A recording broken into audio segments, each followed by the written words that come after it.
Hello दोस्तों, सभी को मेरा नमस्कार है।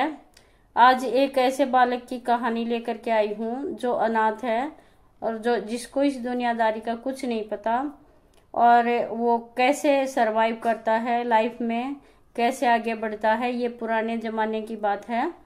एक गरीब बालक था जो कि अनाथ था।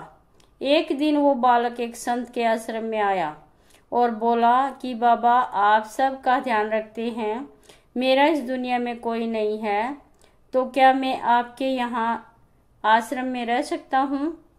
बालक की बात सुनकर संत बोले, बेटा तेरा क्या नाम है? उस बालक ने कहा, मेरा कोई नाम नहीं है। तब संत ने उस बालक का नाम रामदास रखा और बोले कि अब तो मैं यहीं आश्रम में रहना। रामदास वहीं रहने लगा और आश्रम के सारे काम भी करने लगा। उन संत की आयु 80 वर्ष की हो चुकी थी। एक दिन वो अपने शिष्यों से बोले कि मुझे तीर्थ यात्रा पर जाना है, तुम में से कौन कौन मेरे साथ चलेगा और कौन कौन आश्रम में रुकेगा? संत की बात सुनकर सारे शिष्य बोले कि हम आपके साथ चलेंगे, क्योंकि उनको पता था कि यहाँ आश्रम में रुकेंगे तो सारा काम करना पड़ेगा। इसलिए सभी बोले कि हम तो आपके साथ तीर्थ यात्रा पर चलेंगे। अब संत सोच में पड़ गए कि किसे साथ ले जाएं और किसे नहीं, क्योंकि आश्रम पर किसी का रुकना भी जरूरी था। बालक रामदास संत के पास आया और बोला, बाबा, अगर आपको ठीक लगे तो मैं यहीं आश्रम पर रुक जाता हूँ। संत ने कहा, ठीक है, पर तुझे काम करना पड़ेगा। आश्रम की साफ सफाई में भले ही कमी रह जाए, पर ठाकुर जी की सेवा में कोई कमी मत रखना। रामदास ने संत से कहा कि बाबा, मुझे तो ठाकुर जी की सेवा करनी नहीं आती, आप बता दीजिए कि ठाकुर जी की सेवा कैसे करनी है, फिर मैं थे। संत ने बालक रामदास को ठाकुर जी की सेवा कैसे करनी है सब सिखा दिया। रामदास ने गुरुजी से कहा कि बाबा, मेरा इनसे रिश्ता क्या होगा ये भी बता दो, क्योंकि अगर रिश्ता पता चल जाए तो सेवा करने में आनंद आएगा। उन संत ने बालक रामदास से कहा कि तू कहता था ना कि मेरा कोई नहीं है, तो आज से ये राम जी और सीता जी तेरे माता पिता हैं। रामदास ने साथ में खड़े लक्ष्मण जी को देखकर कहा, अच्छा बाबा, और ये जो पास में खड़े हैं वो कौन है? संत ने कहा, ये तेरे चाचा जी हैं।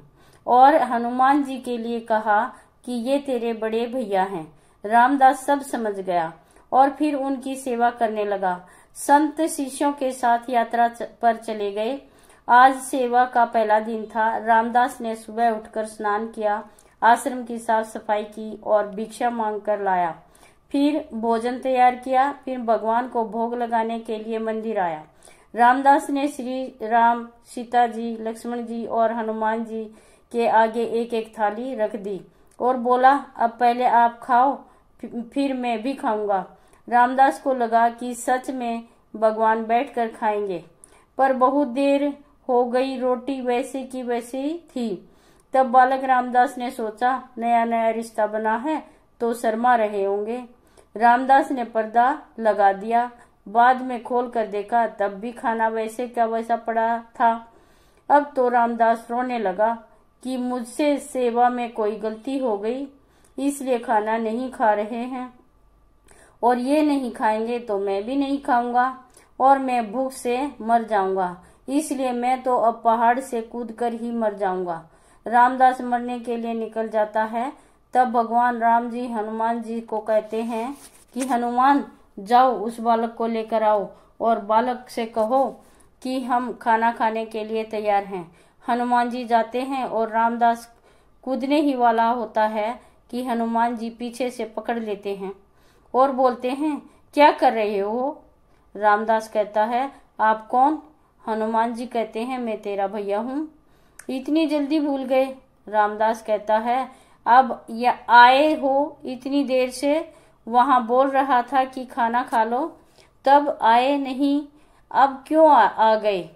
तब हनुमान जी बोले, पिताजी का आदेश है, अब हम सब साथ बैठकर खाना खाएंगे। फिर राम जी, सीता जी, लक्ष्मण जी, हनुमान जी साथ बैठकर भोजन करते हैं। इसी तरह रामदास रोज उनकी सेवा करता और भोजन करता। सेवा करते 15 दिन हो गए। एक दिन रामदास ने सोचा कि घर में 5 लोग हैं, सारा काम मैं अकेले ही करता हूँ, बाकी लोग तो दिन भर घर में आराम करते हैं। मेरे माँ बाप, चाचा, भाई तो कोई काम नहीं करते, सारे दिन खाते रहते हैं। मैं ऐसा नहीं चलने दूंगा। रामदास मंदिर जाता है और कहता है कि पिताजी, कुछ बात करनी है आपसे। राम जी कहते हैं, बोल बेटा, क्या बात है? रामदास कहता है कि घर में मैं सबसे छोटा हूँ और मैं ही सब काम करता हूँ। अब से मैं अकेले काम नहीं करूँगा, आप सबको भी काम करना पड़ेगा।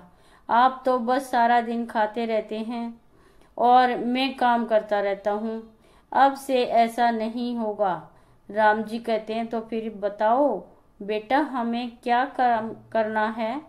रामदास ने कहा, माता जी यानी कि सीता जी, अब से रसोई आपके हवाले, और चाचा जी यानी कि लक्ष्मण जी घर की साफ सफाई करिएगा। भैया जी यानी कि हनुमान शरीर से मजबूत हैं, जाकर जंगल से लकड़ियां लाइएगा। पिताजी यानी कि राम जी, आप बाजार से राशन लाइए और घर पर बैठकर पत्तल बनाइएगा। सब ने कहा, ठीक है, मैंने बहुत दिन अकेले सब काम किया, अब मैं आराम करूंगा। अब सभी साथ मिलकर काम करते हुए एक परिवार की तरह सब साथ रहने लगे। एक दिन वो संत तीर्थ यात्रा से लौटे तो देखा आश्रम शीशे जैसा चमक रहा है। और वो सब बहुत प्रसन्न हुए। मंदिर में गए और देखा कि मंदिर में प्रतिमाएं गायब हैं। संत ने सोचा, कहीं रामदास ने प्रतिमा बेच तो नहीं दी। संत ने रामदास को बुलाया और पूछा, भगवान कहाँ गए? रामदास भी अकड़ कर बोला कि मुझे क्या पता, हनुमान भैया जंगल लकड़ी लेने गए होंगे, लखन चाचू झाड़ू पोछा कर रहे होंगे, पिताजी राम पत्तल बन रहे होंगे, माता सीता रसोई में काम कर रही होंगी। संत बोले, ये क्या बोल रहा है? रामदास ने कहा, बाबा मैं सच बोल रहा हूँ, जब से आप गए हैं ये चारों काम में लगे हुए हैं। वो संत भाग कर रसोई में गए और सिर्फ एक झलक देखी कि सीता जी भोजन बना रही हैं, राम जी पत्तल बन रहे हैं, और फिर वो गायब हो गए और मंदिर में विराजमान हो गए।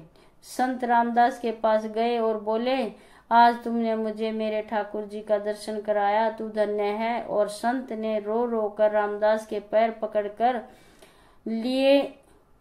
पकड़ लिए। रामदास जैसे भोले निश्चल भक्तों की भक्ति से विवश होकर भगवान को भी साधारण मनुष्य की तरह जीवन व्यतीत करने आना पड़ता है। जय श्री राम। जो भी इस कथा को